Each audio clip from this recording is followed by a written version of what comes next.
The Sorin observation vessel glided above Earth like a ghost, silent and seamless, wrapped in adaptive camouflage, so perfect to turn starlight into suggestion.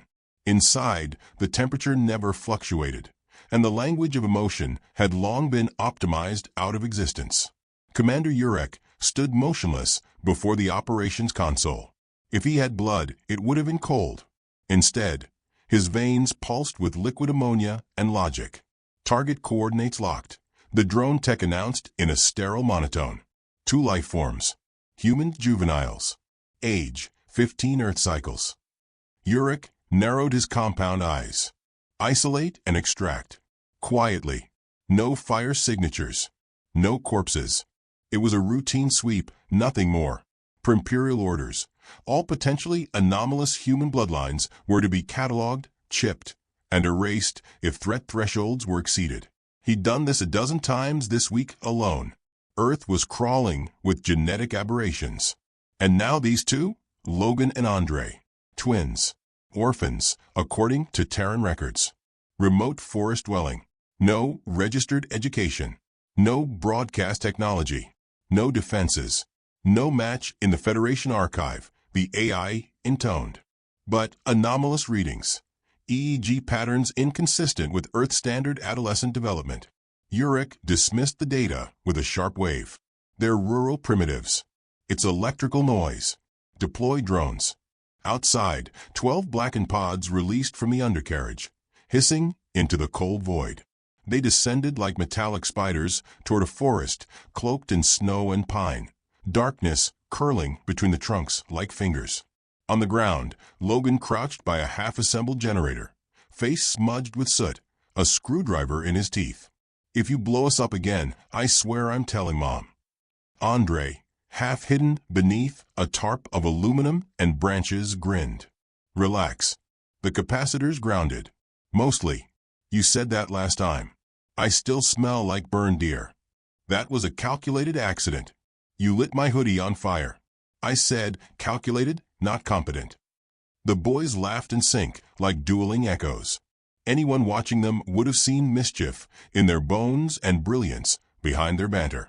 In the twilight between boyhood and something sharper, unseen above them, the drones broke atmosphere. 10,000 feet. 5,000. 2. They were silent. They were perfect. And yet, as they passed through the final cloud layer, something shifted. One drone's vision blurred for a moment, green tint overlaying its thermal readout. A flash of humanoid heat signature just outside visible spectrum. Visual interference, it logged. Cause, unknown anomaly. Then it continued its descent. Logan glanced up mid-wrench. Did you feel that? Andre froze. Static. Left ear. Weird pressure spike. Both boys stood slowly, glancing around the tree line. They couldn't see the drones, but they felt something. The world had gone quiet. No birds. No wind. Even the snowflakes seemed to hover, suspended mid-fall.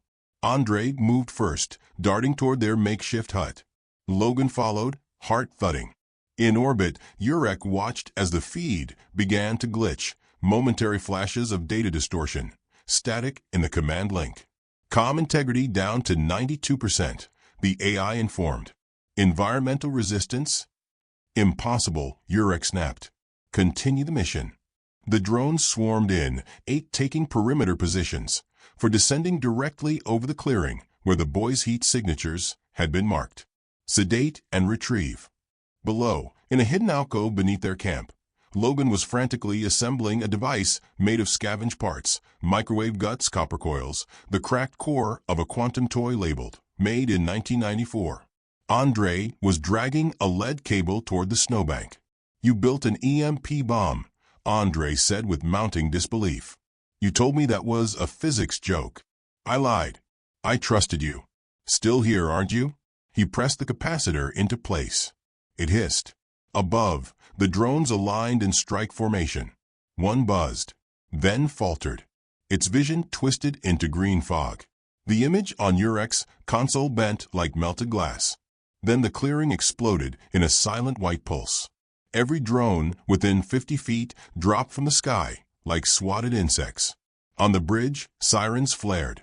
Urek's claws gripped the console. What happened? EMP emission detected. Primitive. Effective. Units disabled.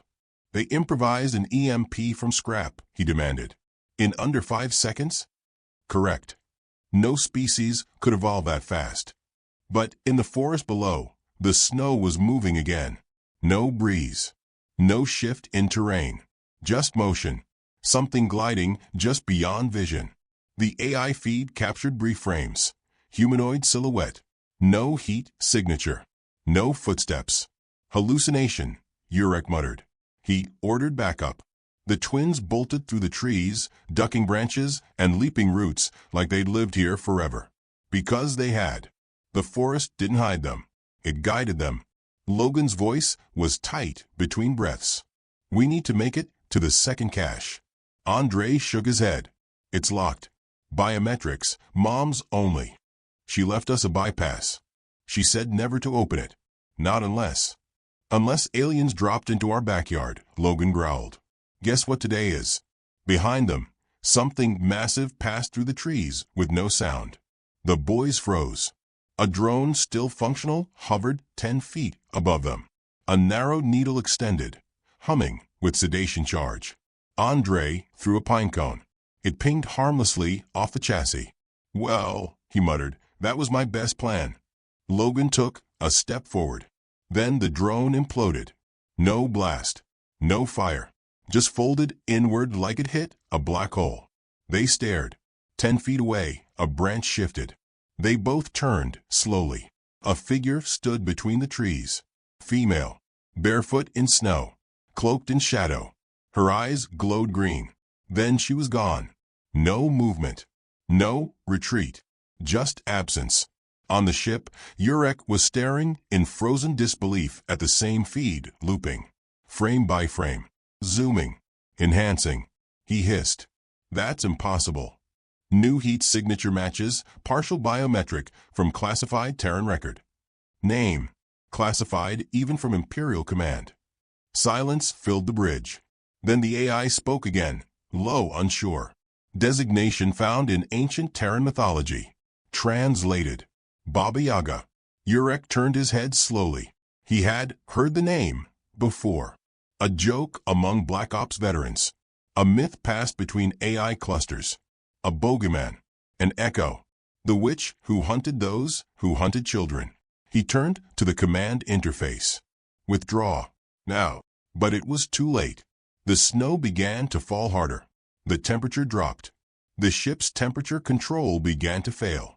The trees below pulsed with life not measurable by any sensor. In the wreckage of the drones, the twins found a half-functional plasma emitter. Logan grinned. Think we can modify this? I was hoping you'd say that, Andre replied, grabbing wires. As they worked, Logan glanced at the trees. He whispered, You think she's back? Andre's hands froze. Yeah, I think she never left. Far above, in the Sorhan fleet's encrypted observation channel, a single image began transmitting on loop. Not from the humans. From within their own system. An ancient cabin. Legs of chicken bone. Green fire in windows. Inside, a shadow sat at a table, sharpening something. Urek stared at it until one of his second officers spoke. Commander. No response. He was still watching when the ship's lights went out. On Earth, Logan and Andre reached the cache. A hollowed tree stump, sealed with a biometric lock. They looked at each other. Andre hesitated. She said not unless it was life or death. Logan pressed his palm to the bark. The tree split down the middle with a hiss. The boys stepped inside. The walls were lined with weapons. Human steel merged with alien tech. Books in 7 languages. A single photograph. Their mother in a Soviet uniform, half smiling, standing beside a crashed alien ship. Andre stared. Logan walked to the terminal. A light blinked. A message played. Their mother's voice, cold and familiar. If you're hearing this, they've come for you. I trained you without telling you. I prepared you without love. I made you dangerous. You will not understand why. Not yet.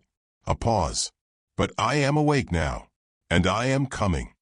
The screen went black. In orbit, the Sorhan cruiser began transmitting a distress call across 12 sectors. But no one responded, because the one being feared enough to earn the name Baba Yaga was awake. And she was already here. The war room of the Sorhan Empire's high command was a perfect sphere, suspended in low gravity, wrapped in obsidian alloys that reflected nothing. Every counselor floated equidistant from the central node, a shimmering intelligence core pulsing with filtered data. No one breathed in the chamber. Sorhan didn't breathe. They processed. And right now, every data stream told a story no one wanted to hear. "She is active," stated strategist Nulltech. Her mind interfaced directly with 5,000 scout drones.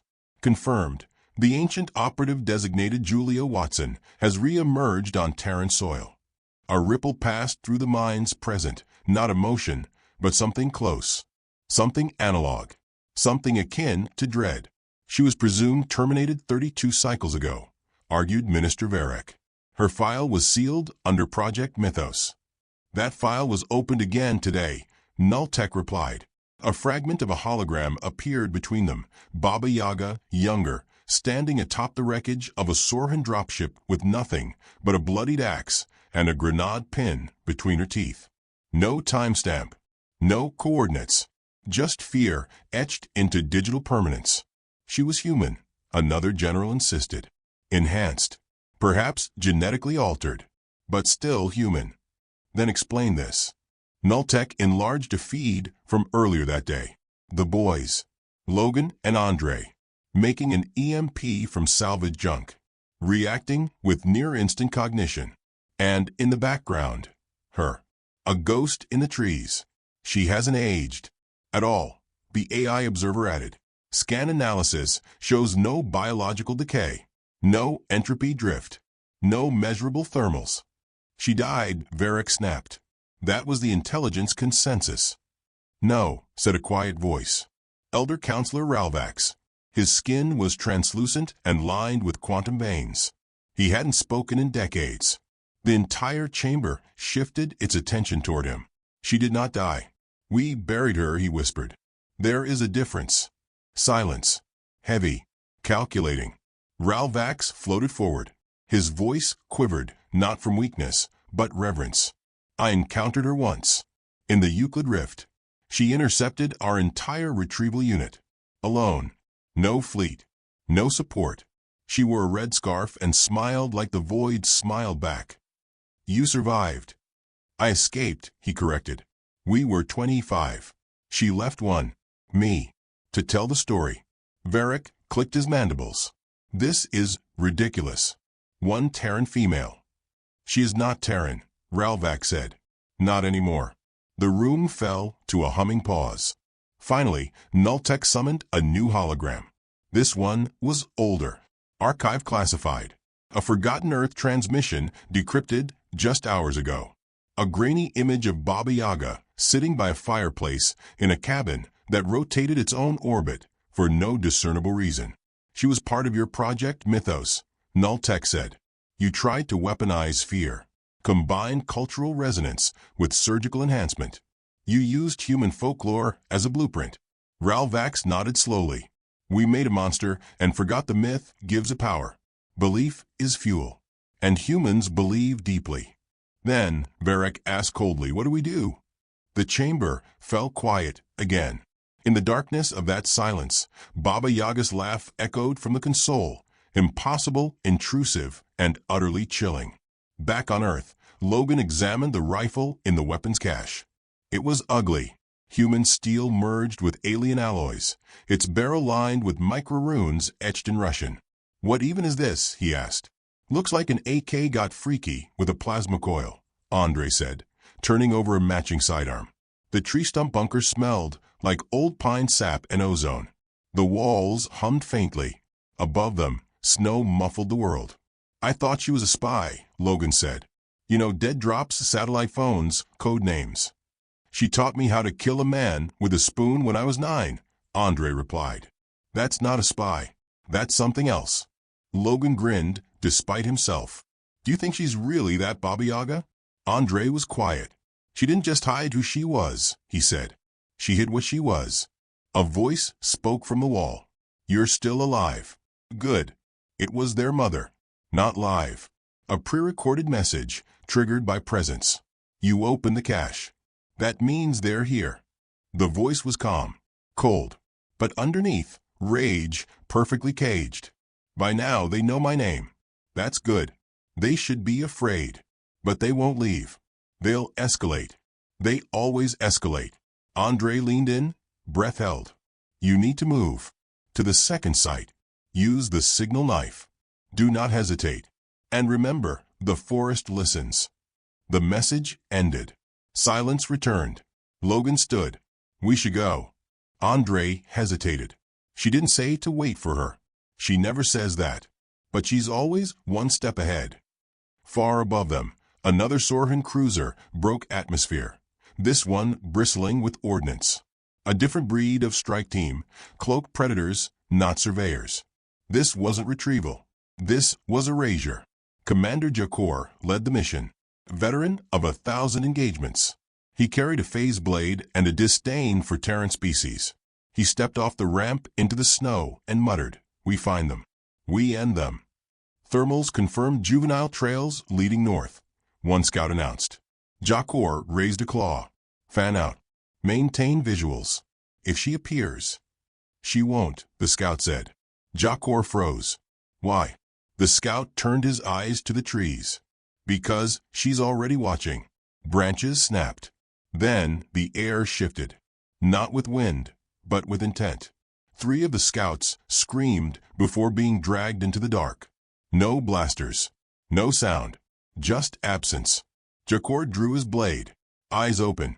She is myth, but we are empire. But even as he shouted, the snow began to twist around them, forming symbols. Cyrillic letters etched in ice.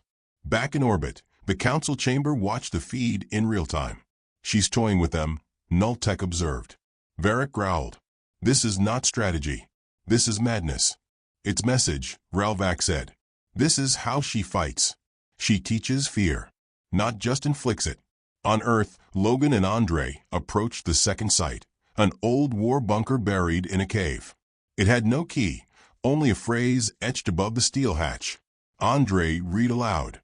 Knock with silence. Enter with rage. They looked at each other. Then Logan punched the panel in silence. The door opened. Inside, more weapons, more gear. And in the center, a map of the entire Sorhan fleet positions in orbit. How the hell did she get this? Logan whispered. The lights dimmed. A new message played. She built a network, their mother's voice said. Invisible. Rooted in myth.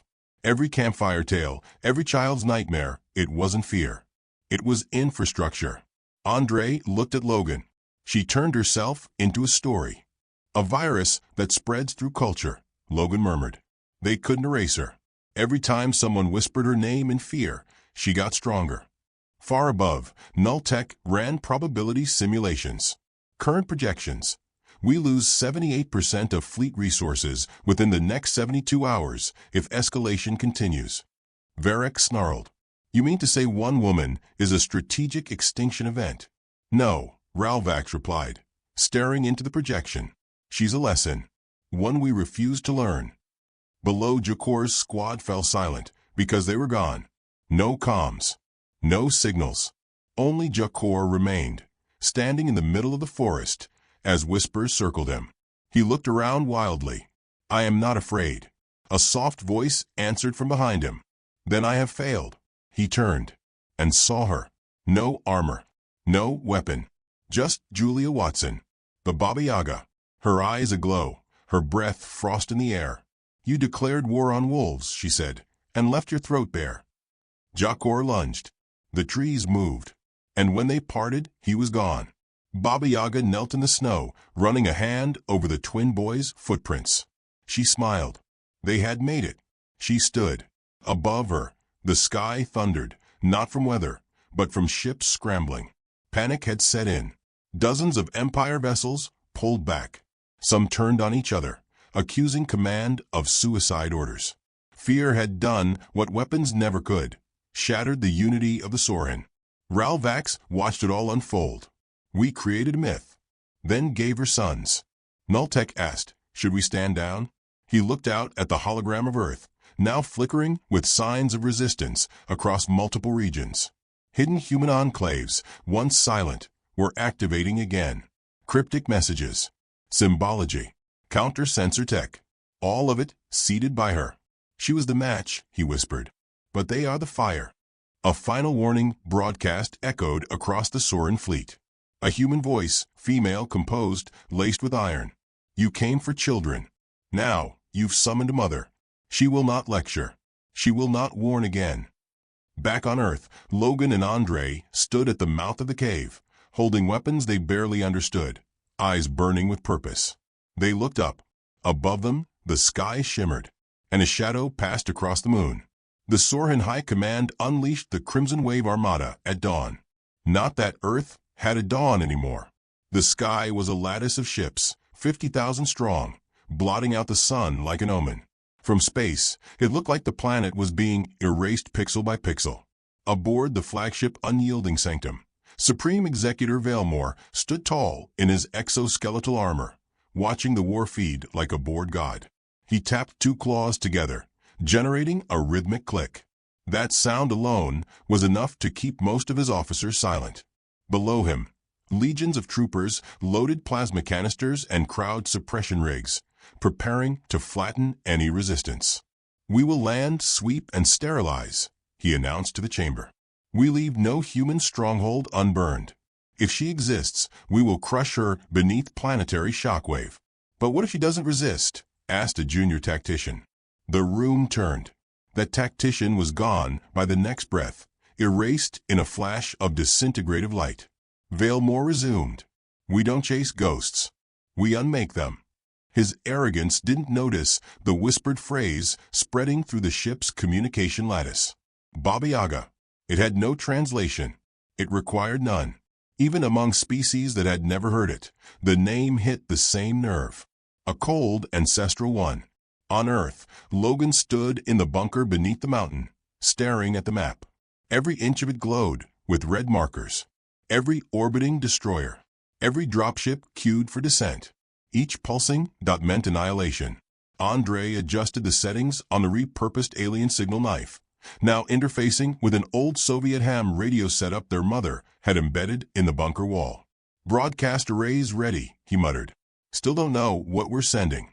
Not what, Logan said, sliding a flash drive into the terminal. Who? The lights flickered. Static turned to whispers. Then the image of Julia Watson filled the screen. Young, serious, unsmiling. The message played automatically.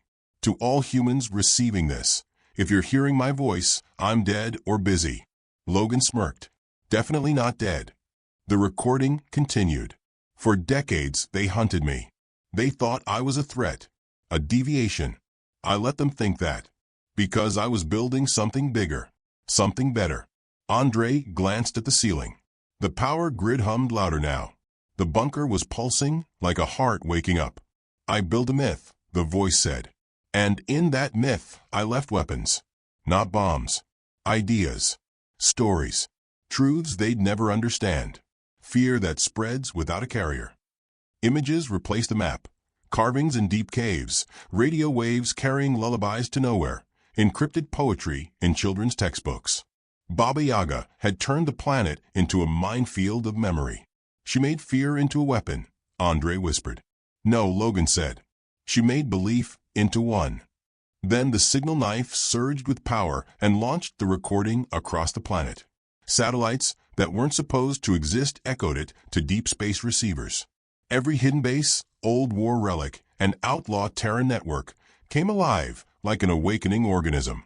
And in every ear that received it, whether human or alien, the same voice repeated. You touched my children. Now I'm coming for yours. In orbit, the effect was immediate. On the Unyielding Sanctum, crew began experiencing simultaneous hallucinations, low whispers, glimpses of forests where there were none, the scent of burning wood. Command tried to override the psychological cascade, but failed. The myth had jumped species. Ships began to lose internal lighting. Fire control systems reported intrusions that didn't exist. A mess hall served a bowl of soup that materialized on its own, steaming, placed neatly with a wooden spoon. No one claimed to have cooked it. Valemore struck the emergency override. Purge all decks. AI reset. Contain the infection. But fear isn't data. It doesn't live in circuits. It lives in interpretation. Back on Earth, Julia Watson moved through the forest like a whisper dressed in frost. Her breath steamed before her, but her eyes were dry and sharp. She didn't run. She didn't hide. She simply walked, and every step was a story retold in the minds of those who feared her. A cruiser above the Appalachians locked weapons on her. Its captain, a hybrid-class intelligence construct named Dirok Vi, had never known fear. His species didn't even possess the concept. Then he saw her, not through glass or screen, but in his mind, standing on his bridge, smiling, covered in ash. He fired anyway. The missile reversed mid-flight and hit his own engines. The cruiser bloomed into fire, and she kept walking. In the mountain bunker, Logan finished uploading the remaining data. We need to move. Bunker 3's our next stop. Andre looked reluctant. It's a long hike, and they're deploying swarm drones. I know, Logan said, which is why we're not going through the forest. He pushed open a floor hatch neither of them had noticed before. Beneath it, darkness. Stairs made of bone-white steel led downward into cold silence. Their mother had left them a path no satellite could see. Above, the Sorhan launched ground units anyway. Thousands of mechanized bipeds descended like locusts. They cut through towns, forests, even oceans. Nothing resisted, until they reached the cities no longer marked on human maps. And they found stories waiting for them. Toys that spoke in languages unknown. Statues that bled mercury. Radios that played lullabies in reverse. And always the shadow. The forest that shouldn't be there. The breath on their necks. Entire battalions dropped dead mid-march. No wounds. Just terror. Valemore refused to retreat. This is fiction, he bellowed to his command crew. Commander, the AI began, voice trembling. We just received a message from within the fleet. From who? Not from who. From when? The message was a 1987 Soviet radio transmission. Classified. One that warned of a weaponized sleeper asset buried deep in human society. Code designation, Baba Yaga. Redacted under Galactic peace terms. She was planted, Valemore realized. She wasn't rogue. She was a failsafe. In the underground passage, Logan and Andre found themselves beneath a lake. The pressure above was crushing, but the path was stable. Built centuries ago. Human architecture infused with alien stone. She expected this, Andre murmured. Logan nodded. She wanted them to come. Further in, they reached a vault door. No panel. No handle. Just a phrase carved into the wall. Andre read it aloud. Those who forget the witch become the forest feast. A beat. Then the door opened. Inside, nothing but a black stone slab and a single chair. On the chair, an old cassette player. The kind from the late 80s. And a note. Push play when they arrive. Logan picked it up, heart thudding. On the surface, the Empire's lead vanguard reached Earth's core defense point. A broken town. Snow-covered. Abandoned. They scanned it. Nothing. Then the radios clicked. The cassette played. It was her voice. I told you I was coming. All power failed. The Sorhan fleet went dark in synchrony. Across the galaxy, backup systems refused to activate. Generators sputtered. Lights failed. And then the stars vanished. Not literally, but for the Sorhan, who relied on navigational data through a network of quantum satellites. The effect was the same. Their maps showed nothing, as if the universe had turned its back. Julia stood at the edge of an old cliff, overlooking the valley where the first alien contact occurred decades ago. She remembered it all. The first ship, the screams, the fire. She'd lost everything then. Now they would lose everything now. Logan and Andre emerged beside her, silent. She turned to them, eyes heavy with time. You ready?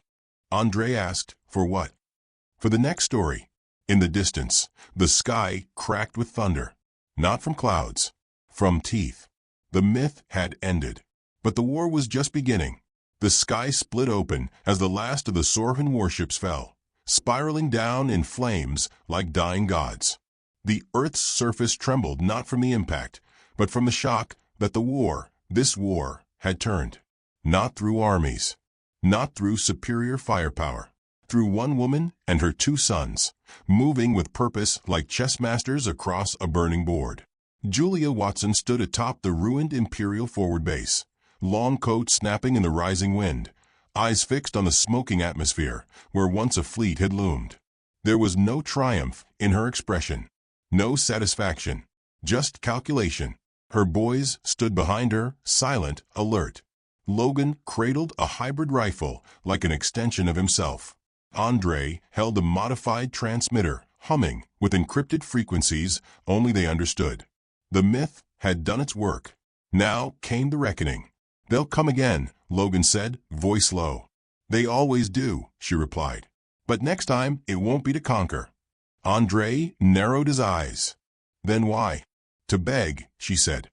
A mile away, what remained of the Sorhan envoy limped toward them. 2 soldiers, a broken walker, and the ambassador. The creature's once silver carapace was scorched black, and his translator flickered with static. He knelt as he approached, not in ritual, but in submission. "You win," he said simply. Julia tilted her head. "There was no game. You could have erased us. I still might." He looked up at her, and for the first time, an alien face showed something deeply human: exhaustion. "Then why didn't you?" She stepped forward, slow and steady, boots cracking ash underfoot. "Because fear spreads faster than fire, and fire eventually burns itself out." The ambassador swallowed. "What are you?" She considered the question. "I was made to be their nightmare, but I chose to be my son's protector instead. That's what makes me dangerous." "You're not just human." "No," she agreed. "I'm worse. I'm a mother with nothing left to lose." The ambassador bowed his head, utterly beaten. "Then we surrender." She didn't smile. She didn't speak. She simply turned her back on him and walked away, trusting her silence to cut deeper than any threat. Logan and Andre followed without hesitation, not because they were afraid, but because they knew the path ahead. She had shown it to them since before they even had names. As they made their way through the forest, an uneasy stillness followed them. The earth wasn't quiet, it was watching. Every tree, every breath of wind seemed to hold its breath. The myth had awoken more than resistance. It had stirred something ancient, something cosmic.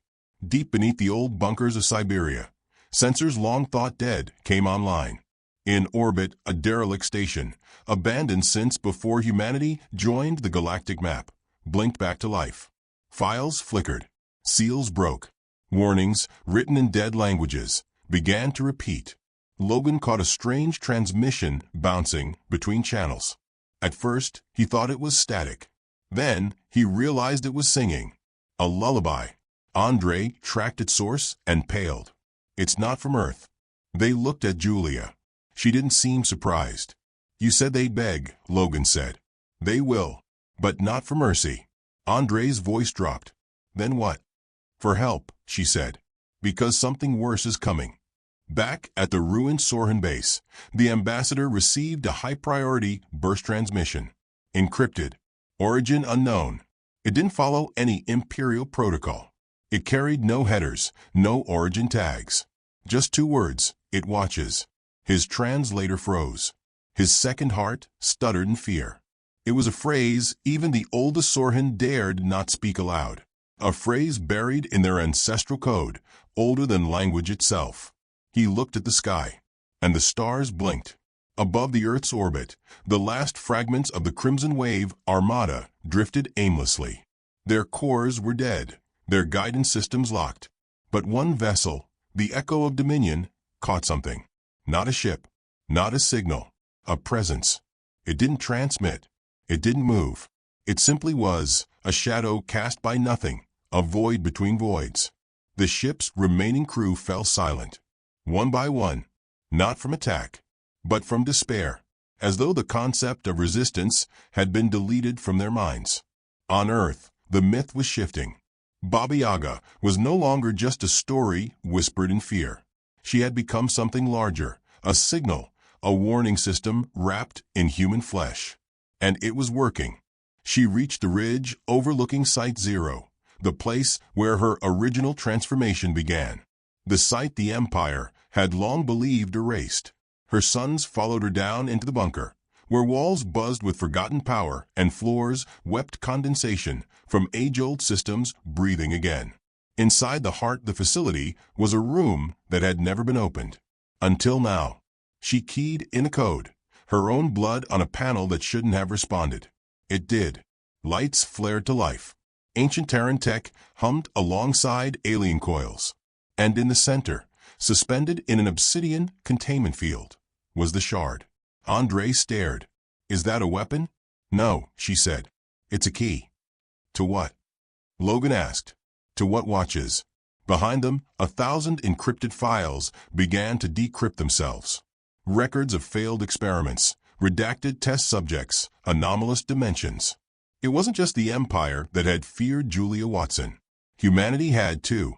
She'd been buried, denied, forgotten on purpose. Because she had looked into the abyss once. And it had smiled. Andre moved forward. You want to fight it? I want to make sure Earth doesn't go down on its knees when it arrives. Logan frowned.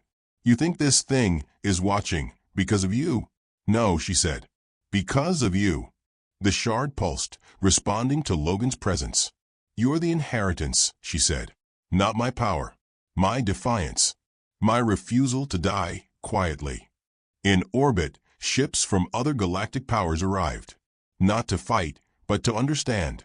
Hegemonies, coalitions, even long-lost factions the Empire had believed extinct.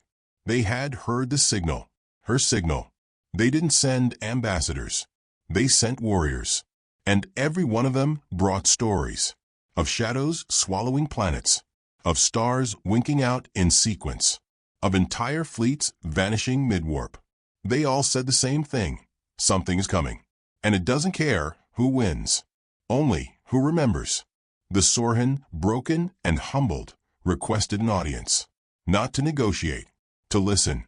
In a cavern lit by stolen technology and old magic, Julia Watson stood before delegates of 17 species and told them a story. About how belief is a weapon. About how the greatest empires fall not to strength, but to arrogance. About how a mother who lost everything once could teach a galaxy how to fight back. And when she finished, no one spoke.